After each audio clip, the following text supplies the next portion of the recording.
Good morning. It is Monday, March the 28th, and this is The Drill. Welcome to all the butchers, bakers, and candlestick makers out there. I'm Ron, your host and the only true conservative in the United States today. So today, after the daily declaration for spiritual warfare, the Pledge of Allegiance, and the Star Spangled Banner, we will have the No Free Lunch, Schoolhouse Shadowbosses, Dues Machine, Why Teachers Join, and Union Dues. All that and more when I get back.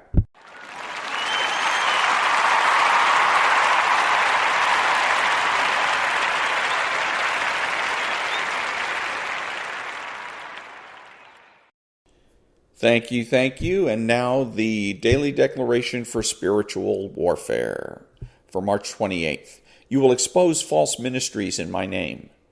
Watch out for false prophets. They come to you in sheep's clothing, but inwardly they are ferocious wolves. By their fruit you will recognize them. Evaluate them carefully according to my word, and in my power expose those who are false and who preach deceiving words to my people. My true servants have entered with me into a covenant of life and peace, and they revere me and stand in awe of my name. True instruction is in their mouths, and nothing false will be found on their lips. They will walk with me in peace and uprightness, and will turn many from sin.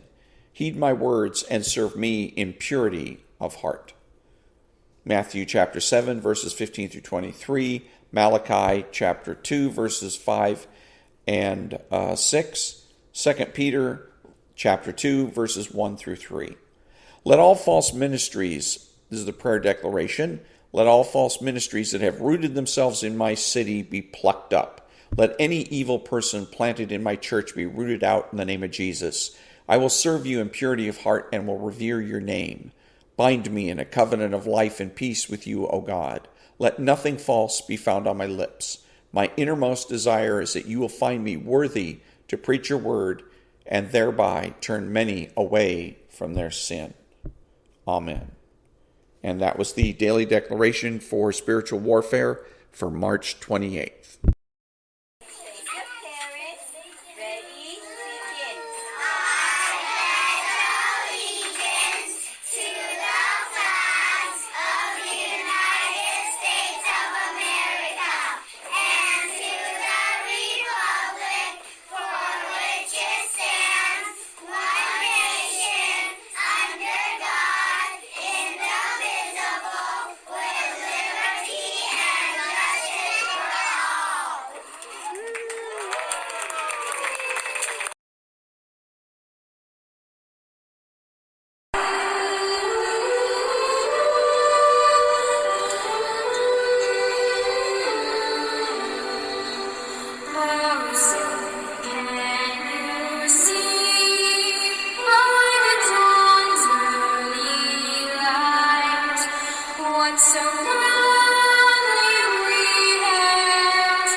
Thank you.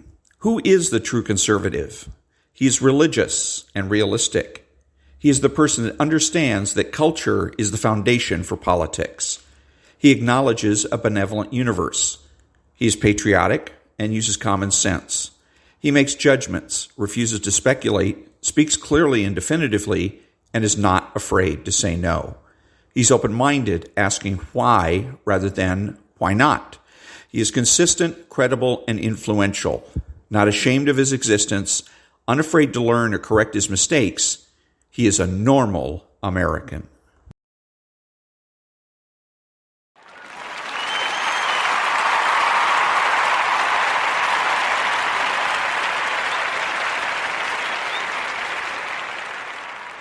Thank you, thank you. What are the tactics in support of the strategy to rid America of socialist influence?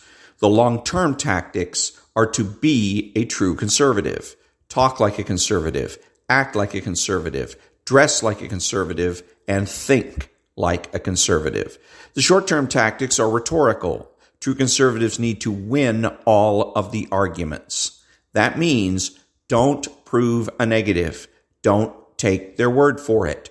Don't be neutral, and ask plenty of questions.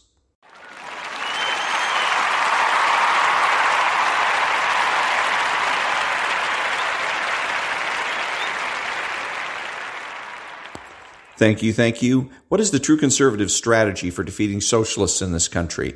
Socialists must be driven from positions of power, and since it is lefty counterculture that provides the foundation for their political success, true conservatives must resist left-wing counterculture and promote normal American culture. By changing our culture, we will change our politics. And by changing the culture, we mean you need to get married, have a family, and raise your children.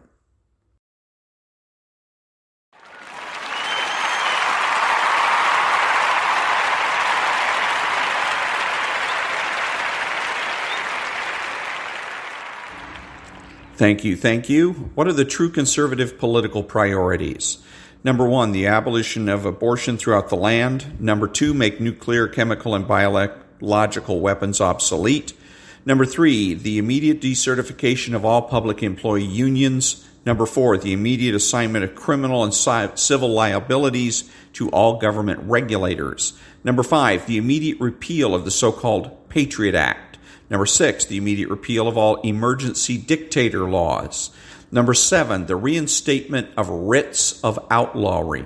Number 8, government-sponsored recalls, ballot initiatives, and referendums. 9, a flexible minimum wage. And 10, means-tested health care.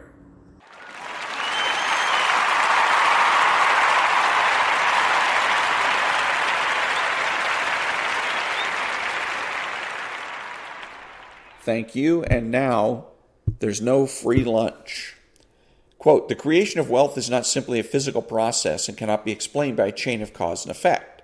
It is determined not by objective physical facts known to any one mind, but by the separate, differing information of millions, which is precipitated in prices that serve to guide further decisions. F.A. Hayek. The complexity of prices is appreciated by the humble and ignored by the arrogant. If the individual prices of goods and services, we receive the best reduction of information readily available to us without the omniscience of those who believe themselves qualified to set prices apparently believe they have. And that was, there's no free lunch.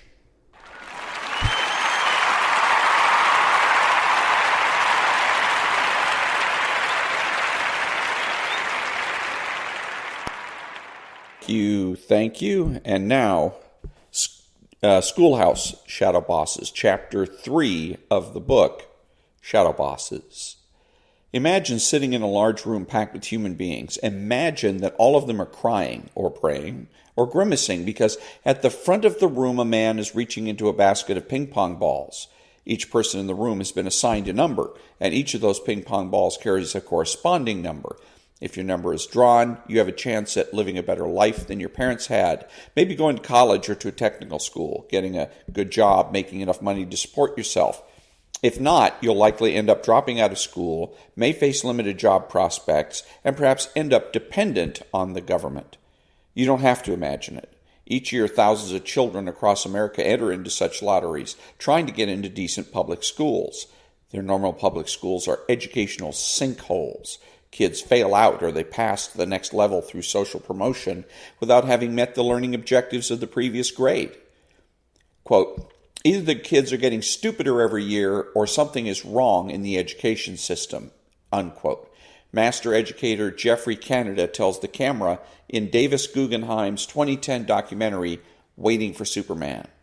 Guggenheim, the same man who directed Al Gore's propaganda film An Inconvenient Truth and President Obama's 30-minute tribute reel at the 2008 Democratic National Convention, is no conservative, but he recognized that America's education system is in serious trouble. Guggenheim points out that although we have doubled the money that we spent on K-12 schools in recent years, there's been little or no improvement in student performance. In the film, a huge share of the blame falls on the teachers' unions, a conclusion Guggenheim desperately did not want to come to. Quote, in this case, I'm a Democrat, and I really believe in unions. I'm a member of a good union, unquote, he lamented. Quote, so that was an uncomfortable truth for me to have to talk about, but I've tried to make a reasonable film, unquote. He notes that somehow it's written that you can't criticize the unions, otherwise you hate teachers. What's wrong with the teachers' unions? Guggenheim explains that union contracts run to 200 pages and control so many aspects of how our schools are run. School day ends at 3, principals can't visit the classroom, can't fire a teacher, can't reward another good teacher. Teachers' unions' control over schools stops innovation dead in its tracks and stifles creative solutions to our nation's educational crisis. This isn't a partisan issue. Jonathan Alter, liberal columnist for Newsweek, put it well in the film. It's very, very important to hold two contradictory ideas in your head at the same time. Teachers are great, a national treasure. Teachers' unions are, generally speaking, a menace and an impediment to reform. Guggenheim documents the effects of teachers' unions in the film and what a big part chance has in the outcomes of these children's lives. Most heartbreaking, he shows 5 students sitting, biting their nails at those lotteries, waiting for their names to be called. One young girl wants to be a veterinarian, but she's stuck in a dead-end school and doesn't win the lottery to attend a charter school. Another young boy also doesn't win the school lottery and has to stay in his failing school, while his brother has the opportunity to attend a successful charter school. A few others win spaces in better schools and perhaps also win the chance for a better life. And what are the chances of kids in failing schools getting into better ones? Unfortunately, their chances are fairly slim. For example, one charter school in Harlem had 792 applications for 40 spots, and its numbers are fairly typical. There are far too many kids who want to go to successful charter schools than spaces at those schools. Clearly, kids want to learn. Parents want them to learn. Teachers want to teach. But the teachers' unions are keeping most of them in rotten schools. Worm in the apple. The teachers' unions have carefully framed the debate about spending on education as taxpayers not willing to pay their fair share for the education of our nation's children.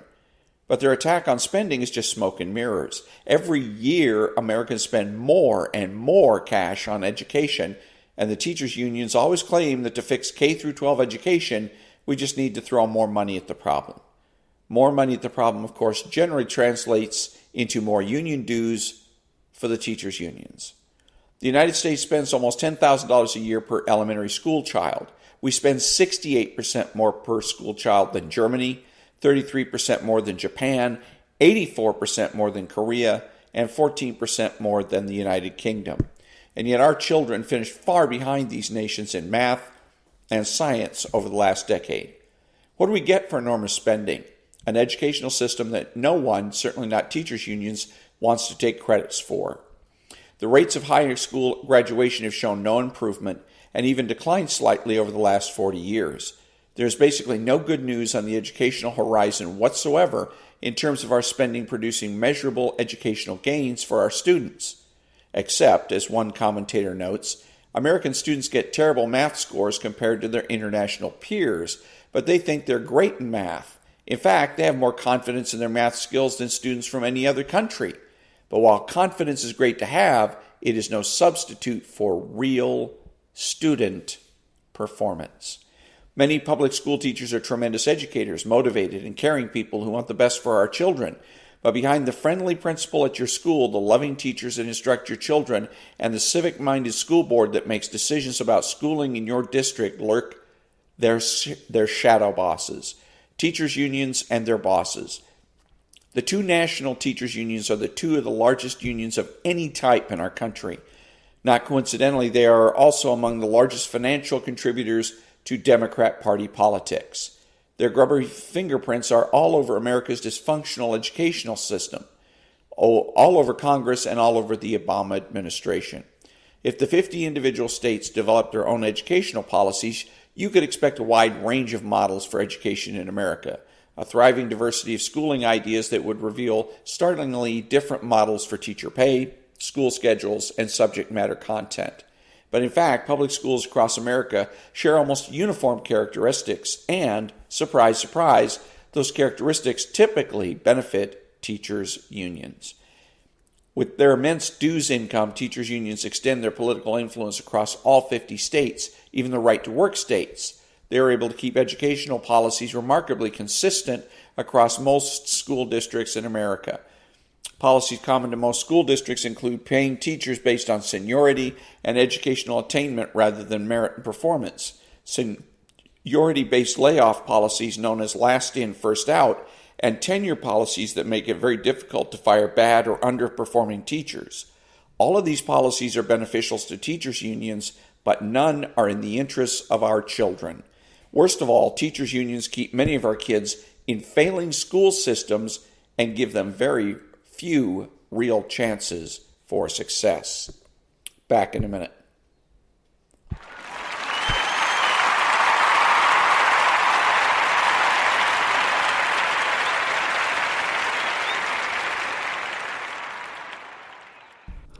Thank you. Teachers' Unions Dues Machine. The story of teachers' unions is a story about power and money. The money comes from the teachers in the form of union dues payable to the NEA and the AFT and their state and local affiliates. The NEA, headed by Dennis Van Rokel, is the largest single, most powerful labor union in America. Its rival and sometimes partner is the much smaller AFT, headed by lawyer-turned-educator Randy Weingarten. And a veteran of many teachers' union battles, Weingarten took over as head of the AFT after 11 years at the helm of New York City's teachers' union, the United Federation of Teachers. The NEA and the AFT generally act in concert to control our educational policy through their political activity and propaganda. Local and state teachers' unions are generally affiliated with either the NEA or the AFT, or in some cases, both. The teachers' unions and their state and local affiliates collect an estimated $2 billion in dues and fees from educators every year. Just how extensive is the teachers' union control over our nation's teachers? 2/3 of America's 3 million K-12 public school teachers are now under union monopoly bargaining control, and an estimated 3/4 of teachers are members of a teachers' union. How many current teachers actually voted in an election to have a union in their district? Not even 10% of current teachers have. States granted unions the power to unionize teachers in the school or district in the late 1950s and held elections in the school districts. If more than 50% of the teachers voting in the election chose the union, then the teachers' union was certified as the teachers' exclusive bargaining representative. From that day forward, the teachers' union represented every teacher in the district, even those teachers that voted no or didn't vote at all. And all future generations of teachers in that district were also bound by this 50-year-old union vote. No recertification of the teachers' union has likely ever been required since then. The teachers' union in their school was there before most current teachers at the school were born and will likely remain there well after they die. And this works exactly the same for all other government employee unions. The Communist Party in the former Soviet Union would have been pleased with this type of arrangement. Grading the states. Taking a look at a map in which you give a letter grade based on how much control each state gives teachers' unions over its state's teachers. The F grade states give teachers' unions extensive powers over their teachers. In these forced dues F-grade states, teachers don't have to actually join the union. But if they don't join, they still have to pay agency fees about equal to union dues. The 12 C-grade states give teachers' unions collective bargaining over all or almost all teachers in the state, but don't give them the power to collect forced dues from the teachers. In these states, the teachers' union will be a big presence in the teachers' working lives, and there will be a lot of pressure to join the union. But if a teacher declines to joining the union, she doesn't have to pay dues. The 9 B-grade states allow individual school districts to decide whether or not to impose collective bargaining in their districts, but these states don't have state-level collective bargaining laws. Finally, there are 7 A-grade states where there is no collective bargaining or forced dues for teachers. As one would expect, far fewer teachers join teachers' unions in the A-grade states than in other states. You might expect that the right-to-work states would be A-grade states that don't allow unions to have collective bargaining power over teachers. But this is not the case. 17 right-to-work states do have collective bargaining over at least some teachers. Right-to-work laws don't protect teachers and other workers from having collective bargaining imposed on them. But teachers in these states are protected against having to pay dues and fees as a condition for getting or keeping their jobs. And right-to-work laws hit unions where it hurts, in the pocketbook. Only about 18% of total teachers' union dues are collected in right-to-work states, although about 44% of teachers work in right-to-work states. Similarly, you might expect that all non-right-to-work states would be F states, but this is also not the case.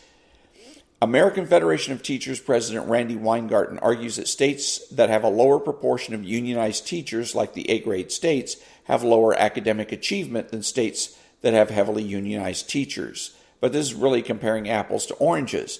Typically, the academic success of a state's students can most easily be gauged by how much their parents earn or by their parents' educational achievement, not by how unionized the state's teachers are. Actually, there appears to be no demonstrable correlation between unionization and educational quality on a state-by-state basis. In reality, teachers' unions harm our K-12 educational system in all 50 states by exerting control over educational policy and practices nationwide. Back in a minute.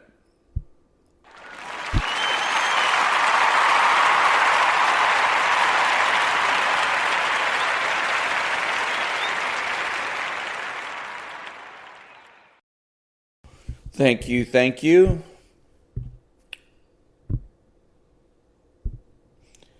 Why teachers join unions? In forced dues states, most teachers find it a pretty easy decision to join the union.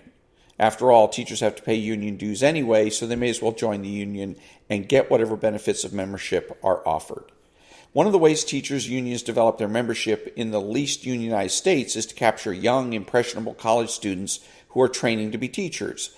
A young teacher from an A-grade state told us that when she entered her mandatory student teaching period, her teacher's college strongly advised her to obtain professional liability insurance. This insurance would cover her in case that she was sued by one of her pupils' families during her student teaching period. During student teaching orientation, teachers' union representatives offered all student teachers a discounted union membership rate, which included this liability coverage, and many of them joined. The takeaway message was, welcome to the teaching profession, meet your teacher's union. A veteran teacher who worked in a number of A-grade states says that the teachers' union representatives pressured her to join the union throughout her whole career. Again, the union reps presented liability insurance as a major reason why she should join the union. They told her that if a student sued her, the union would provide her with a lawyer and she would be protected by liability insurance, but only if she was a member of the teachers' union. Otherwise, she would be on her own. The teachers' unions are also effective at using sorority-style recruiting to sell the union as a social club for teachers. One teacher in an A-grade state recalls that union representatives were present with lots of fun giveaway items at the events that she was required to attend as a first-year teacher.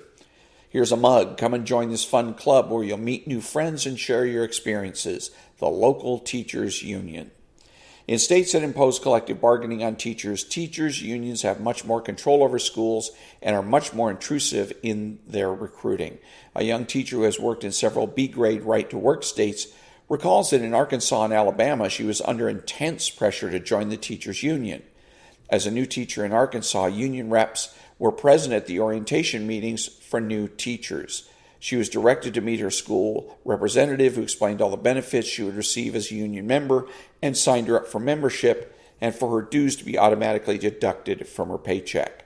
When this teacher realized a few months later how much dues she was paying each month for union membership and considered how little she benefited from the union, she decided to quit. But to do this, she had to visit the same in-school union rep and explain to her why she was quitting the union before her name could be taken off the union rolls.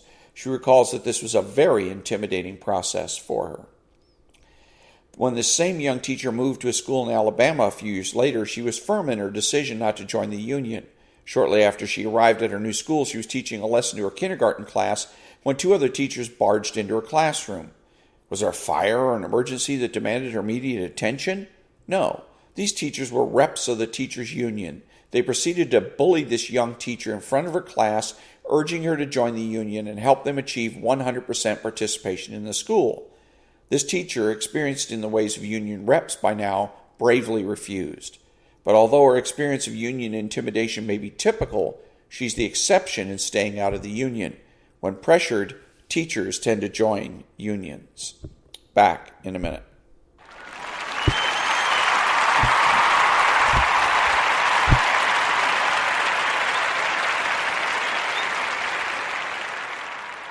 Thank you. Unified dues. In many right-to-work states, especially the A-grade states that forbid collective bargaining over teachers, most teachers will tell you that unions don't affect their classroom experience at all. But is it really true that teachers' unions have little power over education in these states? Of course not. Teachers' unions have woven a web that spreads over the entire United States, covering every state and nearly every locality. The teachers' union's support at the local level plays a major role in political campaigns. Stanford professor Terry Moe notes, while the stereotype is that the teachers' unions are weak in the states without collective bargaining, this is usually far from true. In any absolute sense, the unions tend to be quite powerful, just not as powerful as their counterparts in collective bargaining states. But how have the unions built their state and local operations in states that have little dues income?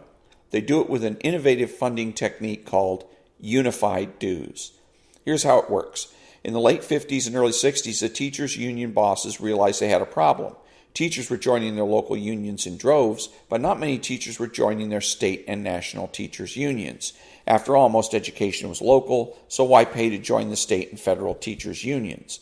The bosses found a solution. They forced local affiliates to charge unified dues. Now, when teachers joined the local union, they automatically joined their state and national unions as well.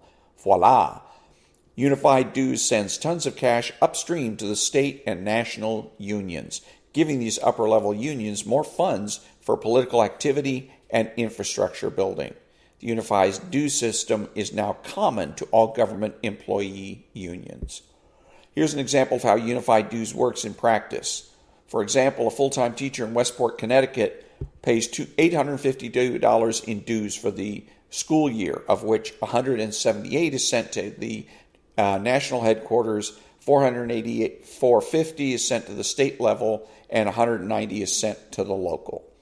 One observer explained, in some states, the teachers' unions have become the functional equivalent of a political party, assuming many of the roles, candidate recruitment, fundraising, phone banks, polling, get-out-the-vote efforts, that were once handled by traditional party organizers. Teachers' unions dominate politics. If you're surprised by the connection between teachers' unions and politics, don't be. Teachers' unions, like all government employee unions, survive only by putting their loyal friends in our government. The degree to which teachers' unions influence state politics is so extreme that in many states, the legislatures, no less than the educational bureaucracies, function as a wholly owned subsidiary of the teachers' union, according to one education commentator. Nationally, teachers' unions have political operatives in every congressional district in the United States. These political operatives have a dual job, assisting in day-to-day union work and managing teachers' union political activity in the congressional district. These operatives are the backbone of the Democrat Party machine. They manage to turn out the vote efforts in local school board elections and presidential elections alike. In all 50 states, teachers' unions elect their own bosses. The district school boards and other educational decision makers can give unions power over teachers and educational policy. State-level teachers' unions present themselves as educational policy think tanks and the defenders and reformers of the public schools. These sham policy institutes provide legislators and decision makers with research, support, and guidance on educational issues from the teachers' perspective. Well, maybe not actually the teachers, but at least the teachers' unions. Many government officials rely on these teachers' union policy institutes for objective advice on educational issues. Even in the right-to-work states, state teachers' unions are hard at work pushing their agenda and lobbying their legislatures. In Texas, one of the A-grade states, the Texas affiliate of the NEA, known as TSTA, explains on its website that our lobbyists work with legislators before, during, and after the biennial legislative session. They keep members informed of developments and alert them when action is needed, and they equip members with the skills and knowledge to elect pro-education candidates to national, state, and local office. And if the state teachers union does all that in a right-to-work Texas, just imagine what teachers unions do in heavily unionized states like New York and California. And that was part of chapter, let me see here. Was it 3 or 4 that I'm on right now? Let's see. Chapter 5, because that's the note I needed to make, was that chapter 4 I skipped. That's the reason I'm a little bit off here. We skipped chapter 4 because it was all about the Obama administration, and it's dated. It was written before Obama won his second term, and like I said, just very dated. So that was the first part of chapter 5 of the book Shadowbosses, how it is that public employee unions are ruining the country.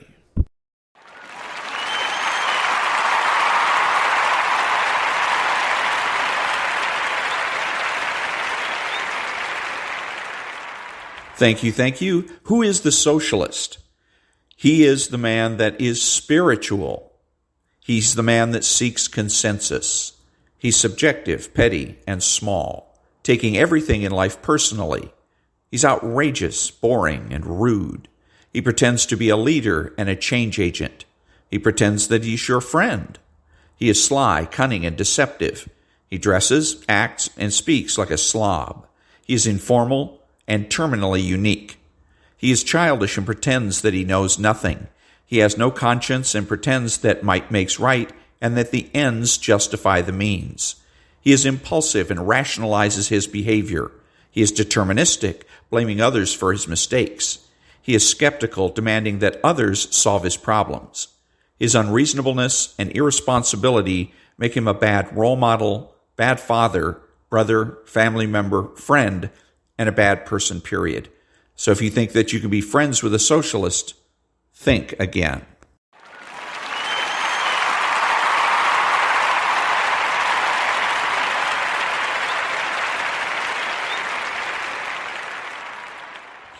Thank you. This is Ron, your host, the only true conservative in the United States today, bidding adios to all the butchers, bakers, and candlestick makers out there, and reminding you to tune in to the John and Ken Show, which is an excellent example of how true conservatives communicate. It's a radio show that's on KFI AM 640 from 2 o'clock in the afternoon to 6 o'clock in the evening, Monday through Friday. And that's Pacific time. So that's an excellent show to listen to. And other than that, until next time, remember to be honest, to be smart, to be beautiful, and to remember that the left has no authority, no power, and they can't win.